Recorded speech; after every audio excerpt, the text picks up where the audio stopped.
నువ్వు నాకు కానరావే అని ఎవరి కంట్ల పడకుండా నేను వెళ్ళిపోతున్ననే.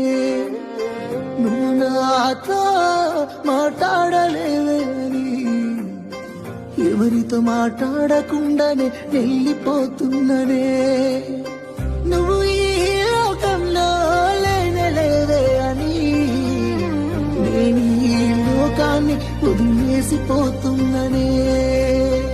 నువ్వు పువ్వులు అల్లుకొని పోతున్నవే అట్టగా ఇంటికి, నే పువ్వులు జల్లుకొని పోతున్ననే కాలే కాటికి. నువ్వు పువ్వులు అల్లుకొని